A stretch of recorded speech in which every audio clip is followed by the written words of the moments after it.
Today is Tuesday, January 17th, and we're taking things one day at a time here on the Outside the Oval podcast, the newest running experience on the internet. I'm excited to be here today. I'm glad you've chosen Outside the Oval to be a part of your day, and I'm really looking forward to today's show again. In a little bit, I will be joined by a four-time New Zealand national record holder, Toby Gualter of Eastern Michigan. Toby and I discuss a wide range of topics from Strava, altitude training, racing in the United States, food, and much more. Toby's story to me seems like a prelude to a really exciting story awaiting to be told, as I believe he is on his way to doing incredible things. And I'm grateful to not only have him join me on the show, but to have created the friendship that has quickly blossomed thanks to this show. I hope you do enjoy my conversation with Toby, which I will direct you to here in a few minutes. And if you do enjoy it, I would greatly appreciate you sharing the show with a few friends or on social media and leaving that big 5-star review on Apple Podcasts or Spotify. This is by far the easiest way for us to reach new listeners, and any support is much appreciated. And then, as always, if you have any questions, do not hesitate to reach out to me on my email, outsidetheoval@gmail.com. But today's we're going to open the show. I have a few interesting things on social media that I've read. We're going to narrow it down, talk about one of them today, maybe sprinkle in a few here and there over the next few weeks. But professional running is not my area of expertise by any means. I'm a little familiar with it, but unless I have a guest on the show who runs professionally, I haven't really gone too far in depth with any pro running, aside from maybe the World Championships this past summer.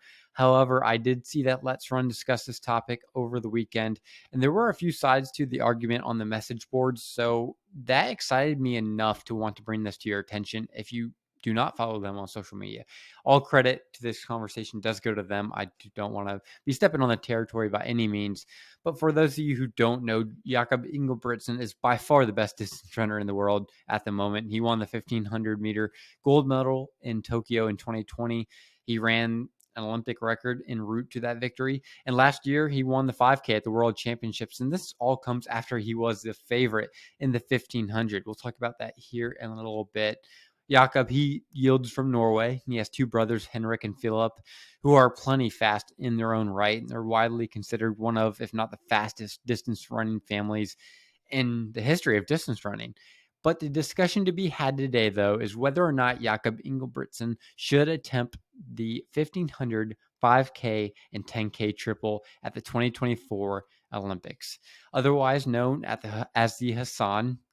This triple is in reference, of course, to Stefan Hassan of Ethiopia, who is the only Olympic athlete to win medals in the middle distance event and both long distance track events in a singular Olympic Games. She finished third in the 1500 and then first in the 5K and 10K last Olympic cycle in Tokyo. In entering this event, though, it's expected that Jakob does go for the 1500 and 5,000 meter gold. And this has been accomplished in the past, and it would not surprise me or really anyone else if Ingebrigtsen were to accomplish this next year. However, this conversation strikes me as significant because if Jakob Ingebrigtsen were to march into uncharted territory, run the 10,000 meters as well as the other two, it would undoubtedly go down as one of the greatest feats in the history of the sport if he were to pull this off, of course. And considering the technology we have now beneath our feet, considering how much we know about the human body and how far we can push ourselves to the limit, considering the talent in every field, heck, Ingebrigtsen couldn't even fend off Jake Whiteman from Great Britain in his number one event this past summer, in what I assumed was the most surefire gold medal in the entire World Championships in Eugene. So moving forward, Ingebrigtsen, he came back after that defeat, of course. He won the 5,000 meter prelim, won his 5K in his off event, really showcasing his incredible talent in front of the world. But the big problem, like I was alluding to, is that the first day of the Olympics for the track events, the 10,000 final takes place and happens to fall on the night of round one of the 1500 meter prelims. And these two events are roughly 10 hours apart. The schedule that Ingebrigtsen will have to face to pull off this incredibly daunting triple would be incredibly difficult.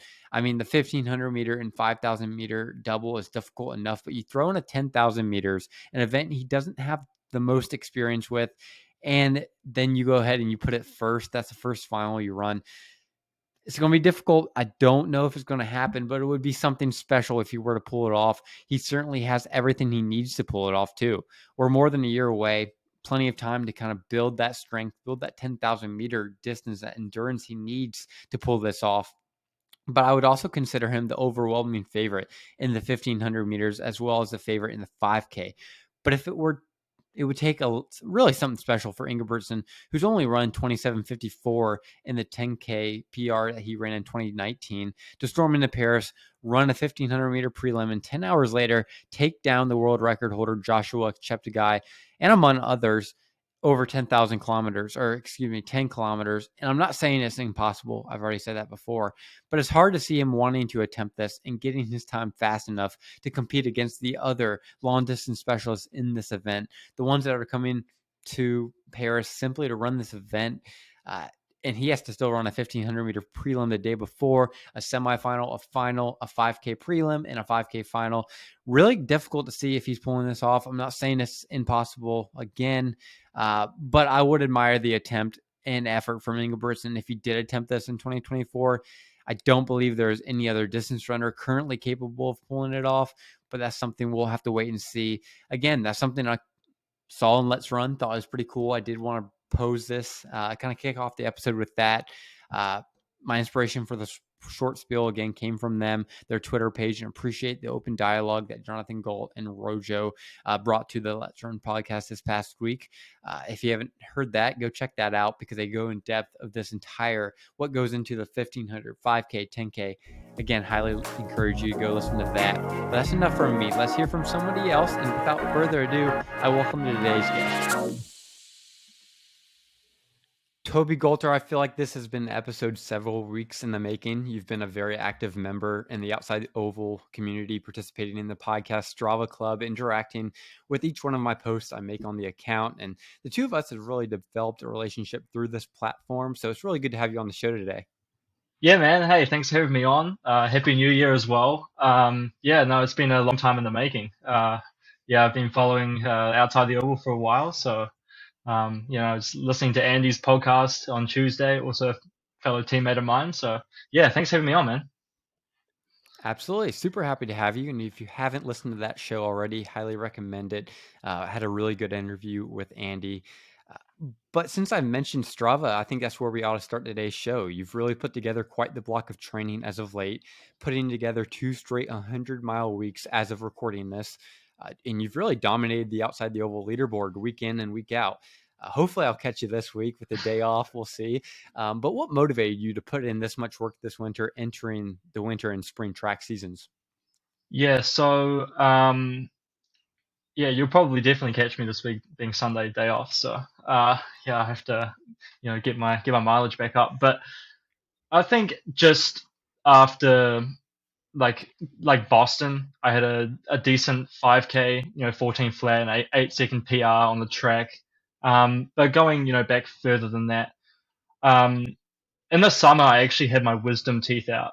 So I got all four out, which took me out for a while. I was pretty upset and kind of, I wanted to, and I was going to come back, and a lot of people were going to be, fitter than me. So it's like, okay, what do I do? Okay, and so I was like, well, I need to string weeks of consistency together, work with my coach, and try and get back, to the MAC conference, which is our conference champs, and then try and get to regionals and then to nationals at Oklahoma, which was the goal. So kind of having the championships in mind, I strung pretty much. I worked my way up from 80 miles a week, and then now running 100 miles a week and above. So yeah, I mean, I have actually a notes thing of how many miles and double workouts I've done over the past 3 months since cross country, and I've done this will be my 20th week at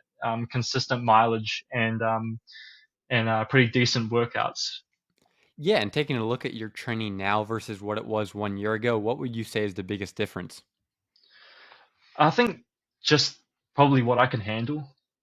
Um, I mean, last year I had some great workouts, especially probably more towards indoor. I think the one workout I would highlight that I was like wow, like I'm gonna run pretty fast over 3K this year indoors. Is we did 12 or 10 to 12 by 800, and it was 2 minutes rest, and we averaged we started at 208 and we ended at 206, and I was like, oh, well, I couldn't do that a year ago, and now I can do that. And then the next day, I think we went out, did a long run, and it was a decent, steady long run, which I'm big for the long runs. Yeah, and then probably like going to this year, it's like I found running, two O's for 800s so much harder back last year than like I did a workout this morning that was, around that pace the whole way. And I was just like, yeah, the more you can handle, and probably just like, you know, the strings of mileage also help me able to handle the speed stuff. So yeah, I mean, really happy with how I've kind of transitioned from like last year in training towards this year. Yeah, and Toby, all things considered, would you rather get your run done in the morning or maybe wait until the evening to run? Oh, I do actually like running. I think if it's a longer run, 10, 12 miles, like on uh, probably more in the morning, but like I love I love doing like a shakeout run like after workout, and I think the time like 4:30 or 5 is always a great time to run. It's like just before dinner, so you can just come home and have a decent dinner, and you feel like you've done stuff for the day. But yeah, I mean, no preference really. I mean, if the guys are running in the morning, then it's like, all right, go in the morning. Running with the boys is a lot of fun. So yeah, and then but if I have to do it in the evening, it's like, oh well, just get on out there, and that's kind of the ones where I tend to go a little bit faster. But Yeah, I can certainly relate with the eating before dinner. I love going to this dining hall after a nice 4 or 5 mile shakeout. Last winter, though, you went out to Flagstaff and you got the opportunity to train at 7,000 feet of elevation. Could you talk about your opinions on altitude training, what benefits of doing it are, and what benefits you believe you received by going out there? yeah, so the Christmas break, I haven't really been able to go home like at all since I've been in college, because I mean it's what 2 and a bit weeks, so it's not really like beneficial to go all the way home to New Zealand, acclimatize, kind of the time shift, and then come back. So my parents have been pretty good with being like, oh well, where do you want to go? That's going to be your Christmas present. So I'm like, well, I want to go to Flagstaff and train up there. And so the first winter I went out there would have been probably 2020, yeah, 2020. And then yeah, I went out there and met a lot of in Flagstaff you meet a lot of really really good runners, the best runners in the world. Then you've got the Northern Arizona team who are really really good. Um, yeah, we went up there, and I thought the whole experience went really well. And then I would say the next year, 2021, um, going up there, I was probably a bit more aware of altitude, because it was my second time going up there. And yeah, the benefits on altitude training, I think for myself is just, I think it's really beneficial for me, being a kind of a mileage monster and a kind of aerobic demon. But I like that one. I so haven't heard that one before. yeah, I would say yeah, the 2 weeks in Flagstaff probably do me like didn't give me the huge amount of benefit that I would get if I stayed for longer. But I think the when I started to really notice the benefit was the following summer, when we went out to Colorado as a team. Um, I kind of knew how my body like adapted to altitude. Going to Flag 7,000 feet and going to Colorado Springs, which is 6,000. So it's actually a major difference that I felt. And in Flag, I was able to string 200-mile weeks together. Then I came down, I ran a mile 3K double, and I felt like it was just unreal. Like I could recover like super quick between a mile, a mile and 3K, which was an hour and a half to 2 hours. I ran my PR there 4:08, and then um, I ran 8:11, so which is still my PRs today. But I mean, I think they'll get faster. But yeah, then got Colorado Springs. We were there for a 6 week period over summer, so from the month of July to August, and yeah, just being at altitude, it kind of gives you that feeling of you're at altitude, so it's like everything you just want to run all the time. Yeah, so I think the altitude training really works, and then once you're up there, you look forward to coming back down because it's like wow, like running up hills is like you're running on the flat, or like you can just feel like you recover so much easier. So yeah, altitude training certainly works if you do it properly as well. So yeah. Hmm. While in Flagstaff, did you happen to go anywhere special, maybe like the Grand Canyon or Phoenix or anything like that?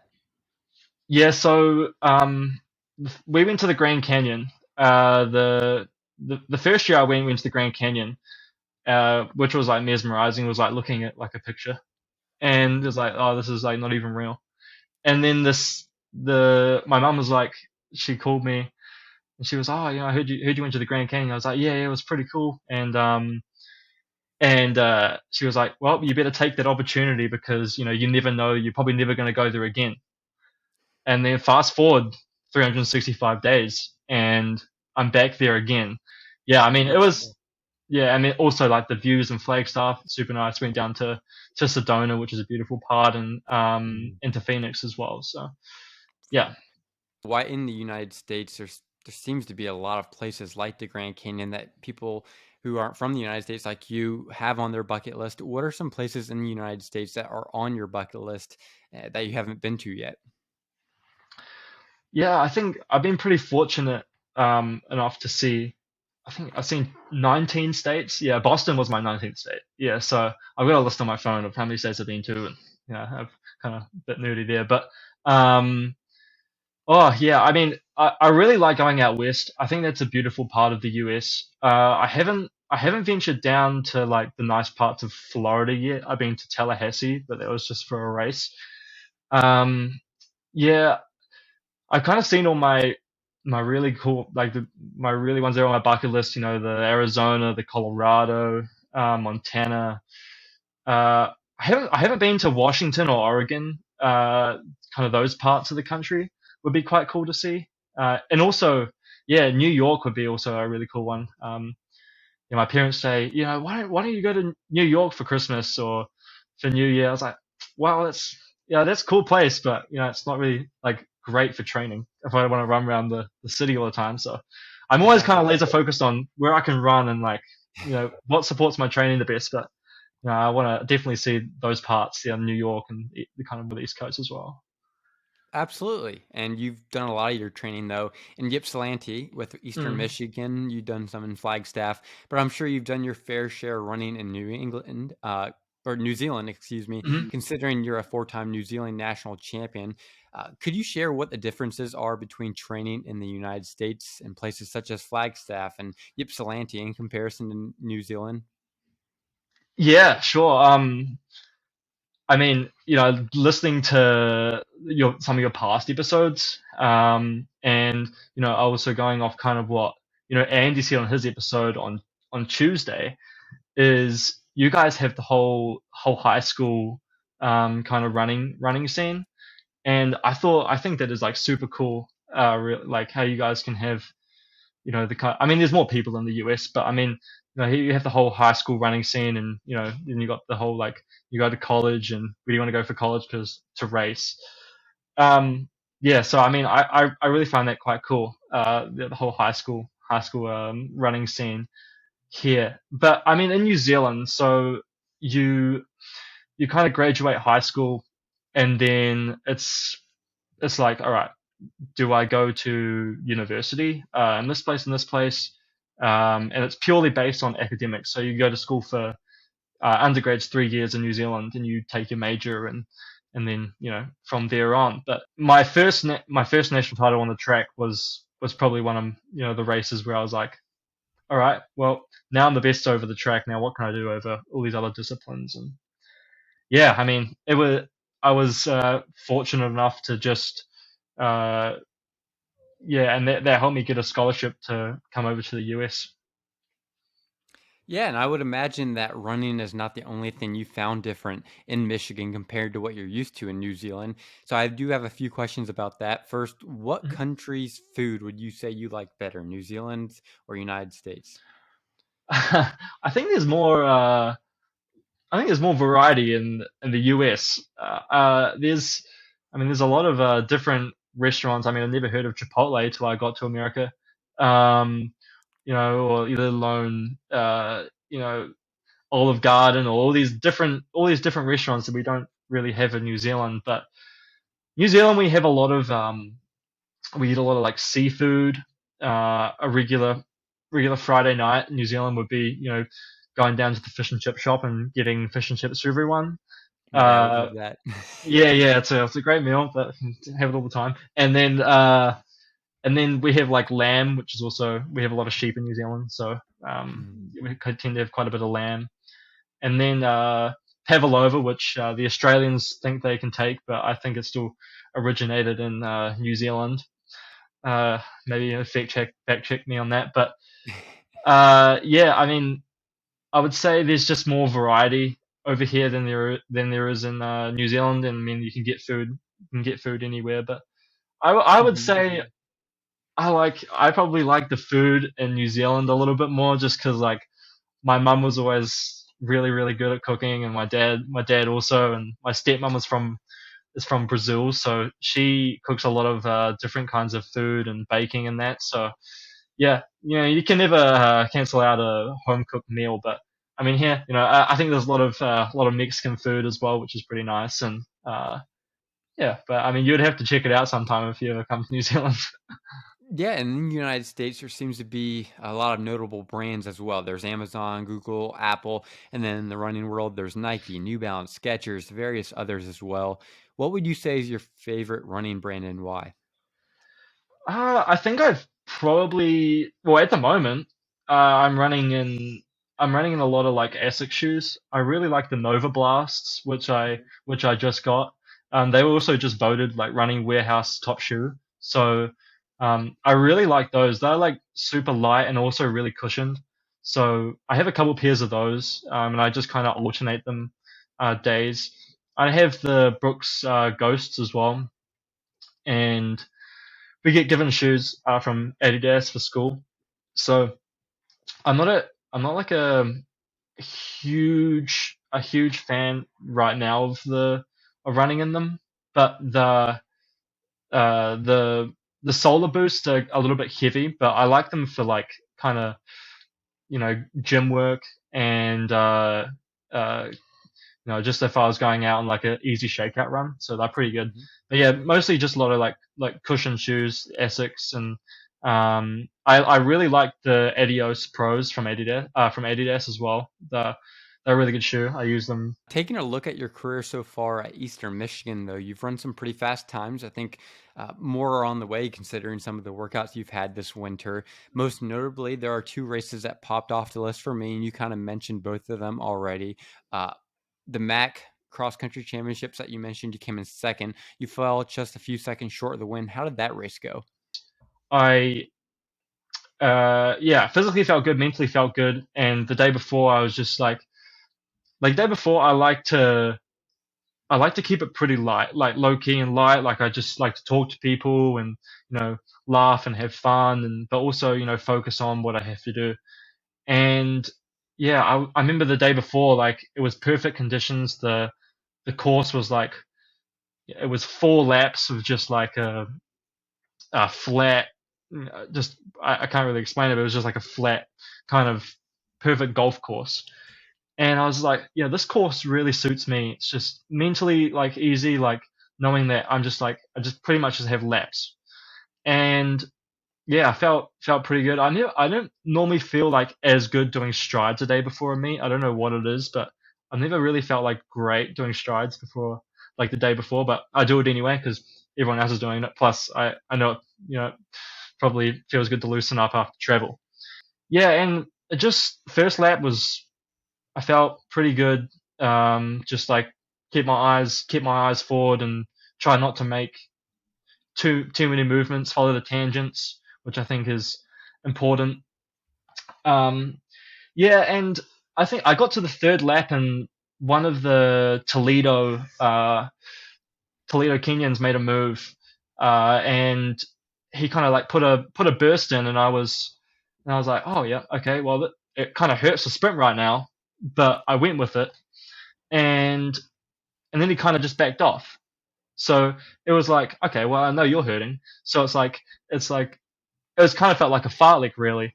And then I remember getting into the fourth lap and it was starting to spice up a little bit. People were starting to drop off a little bit, and I remember there was a pack of me, some Miami guys. Vinny was there, which was also very comforting having my teammate there. Um, and then yeah, and then the Toledo guys. So I knew that okay, well I can run with these guys. So the fourth lap was all right. Now it's 2K to the finish, and there's a hill just before you get round into the final straight. And I was like, I already decided the day before I'm gonna make my move right here, and I stuck like there was the plan. I stuck to the plan and roared up the hill, and some people went back, and then I felt Vinny go with me, which was like cool. My teammates here, so it's like team points, team points. That's what we're looking for. And then I was like, I think it was I didn't see anyone in front of me. I was at the front, and then all of a sudden, Obsa, a good friend of mine from Miami, came past me, and he started sprinting. And I was like, okay, time to turn the jets on. And I was like, okay, this is all I have. And so it's like I didn't have much speed at the end, and he had a lot, but I was still going for it. I think our last 3K was 8:40 ish or something like that. Yeah, he went and it was just like okay, I tried to catch him, but yeah, I didn't have much left, and yeah, he took the win, and I was second. Previously the year before I was third, so I saw that movement up to second. It's the sometimes it's not the biggest jump, sometimes just those small jumps that kind of those affirmation. Yeah, and a little bit more recently, you raced at Boston going 14:00.17 in the 5K. How do you feel being that close to a sub 14 5K, and what worked well for you during that one? Yeah, yes, I mean this is a funny one, kind of. Yeah, so I mean, never been to Boston before, so I always knew that it had a reputation to be quite fast, and I knew all the best athletes were going to be there from, from around the place, and yeah, I remember the whole just the kind of atmosphere was just really really conducive towards like running fast. A lot of I mean I was in the sixth heat or something, and my friend Kai Robinson from Australia, he ran 13:11, so like very very good guy, and it's just like you see all these guys run fast, it's like okay cool, like it sets that environment up to perform well.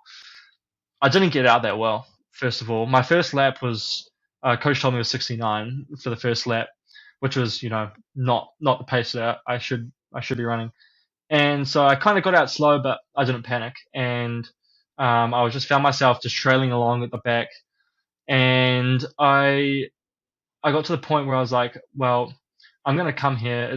I'm not gonna be just stick around at the back. So I was patient and I moved kind of through the field and picked off people kind of like one two by two, and I think I was at the mile and I was kind of just crawling back up towards behind the Providence guy, my friend David McGlynn from Providence, and I was like, okay, perfect. Now I'm back in position now, and going through the mile in 4:32, and then kind of just like sticking there, and then yeah, so I used quite a lot of energy at the start of the race, especially in the first mile to 2K, and so I knew that like I just have to stay strong and be patient.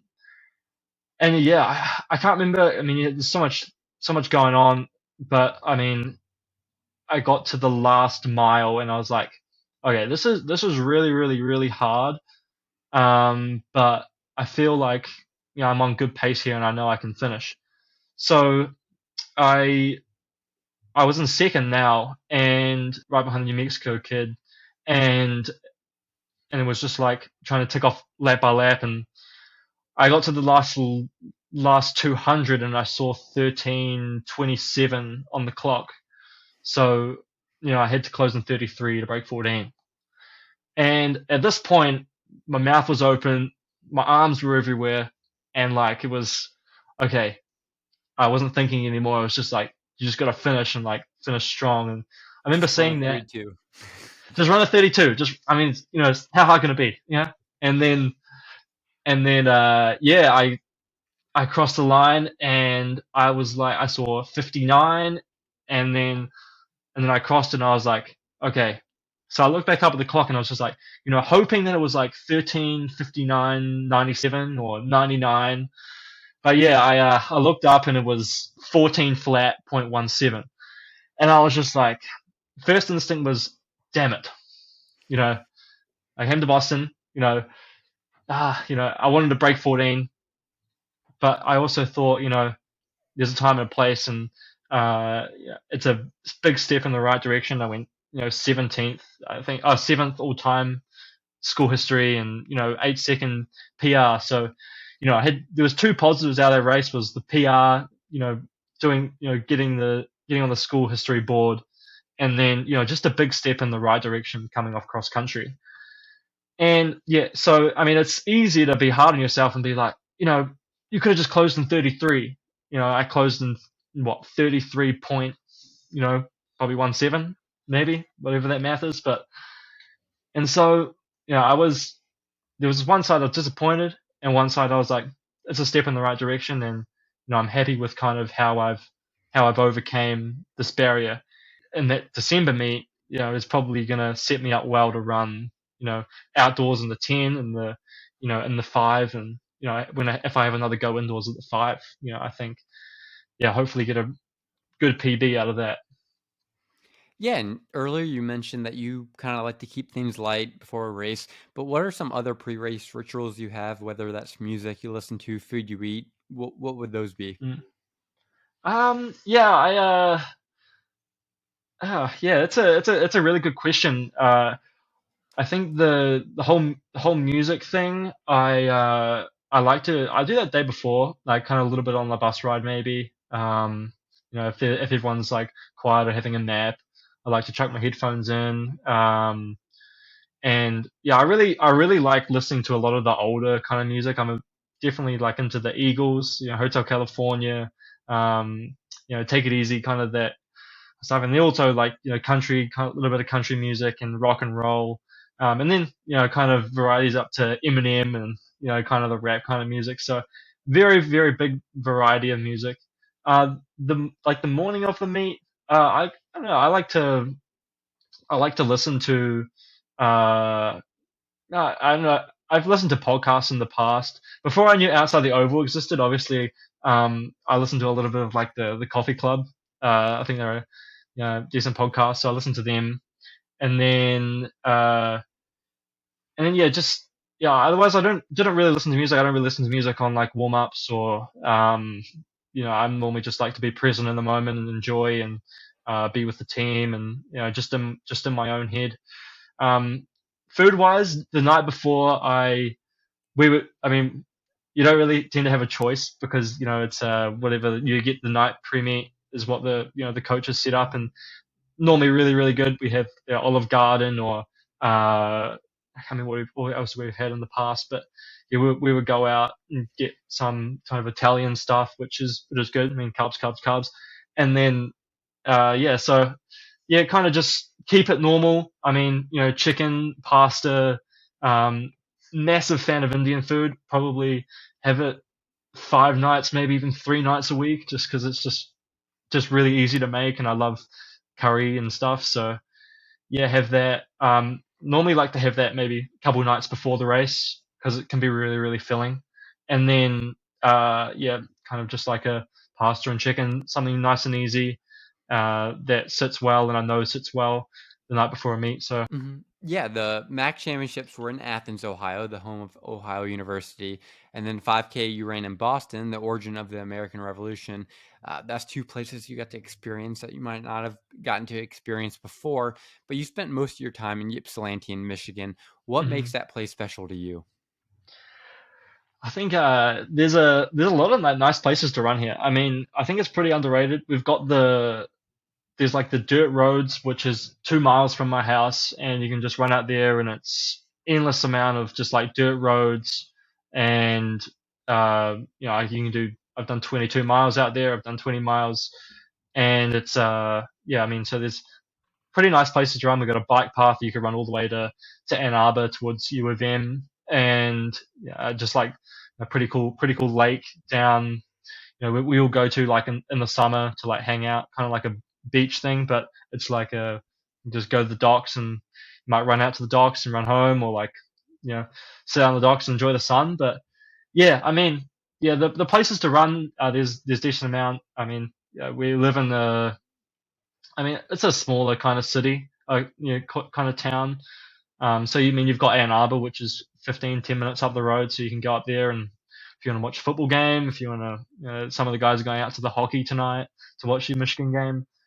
Yeah, but you can run out there. So I think Ipsy, yeah, it's just kind of reminds me of home a little bit as well. I mean, uh, not so much in terms of like the scenery, more just like it's a smaller, everyone kind of knows each other. It's a college town. I mean, we live on a street where there's different different athletes and different teams. So it's like we get together, hang out on a Friday night or something like that. So yeah, I mean it's a it's a small town where everyone knows each other. So I mean, yeah, everyone's pretty low key about things, and then I mean, we've got campus, which is really really close to my house. So we can walk, just under a mile to, less than a mile to our indoor track, and then run out to our outdoor track. But yeah, it's a special place. And, it's a home away from home. So I haven't really lived in many other places apart from here and New Zealand. So you kind of have to, when I first got here, which was funny enough, I actually got a Snapchat memory yesterday. It was a year ago since 3 years ago since I've been in the US. So, um, yeah. So I mean, home away from home, and just like, yeah, cool place where, yeah, everyone knows each other, and just, yeah.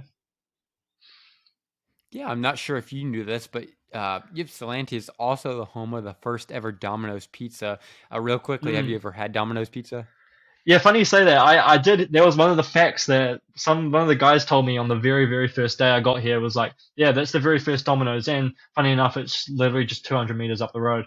I've been there before. Yeah, I mean, we yeah, I think after the season we've been to Domino's before, and we've got stuff, and it's really good. I mean, Yeah, I'll be honest. I love pizza. Domino's might be hit or mm. miss. More of just if I'm hungry and need a cheap pizza, I'll go grab it. But my question for that is, what do you usually get on your pizza? On my pizza. Oh, I mean, I don't really have pizza that much, but I really like.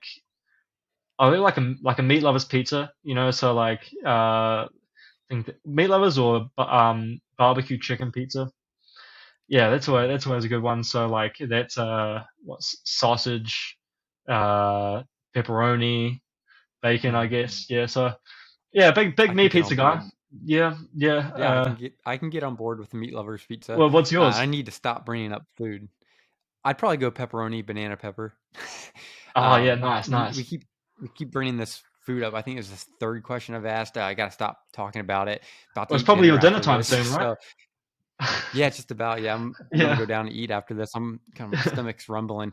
yeah, But right. I do have one more question on the topic. During these high mileage weeks, how hungry do you usually get, and what's a typical day look like eating for you while training? Yeah, I mean the high mileage, definitely you have to eat a decent amount, because I mean, what the fuel that you put in is what you're going to get out. And yeah, so I think it's I get pretty hungry, especially on the the mileage weeks above 100. I think my body's so used to running like high mileage now that I'm like it just almost becomes normality. But I mean, when I take like a bit of a break of running high mileage and then go back up, it's like okay, yeah, I feel significantly like more hungrier. But um, yeah, I mean, typical day like for eating, as I mentioned before, like yeah, the banana on toast. I come home from a workout or a run, and I always think a safe option. I like to have like a poached egg on a bagel, and then I'll have some like ham, which is good. You got the protein and the carbs, and yeah, and I also maybe if I'm still a little bit hungry after that, I might make a smoothie or something. Berries and banana. I like to put some chia seeds in there for extra protein and yeah, and some nuts as well. Actually, yeah, there's always some key ingredients in the Toby smoothies. But I mean, and then I put that in with oat milk, which I like to drink pretty soon. I mean, I try to give myself that kind of 30-minute to 15-minute window of like I have to get something in my mouth, like a protein bar. I like the elevation or the Cliff bars. I think they're just pretty safe.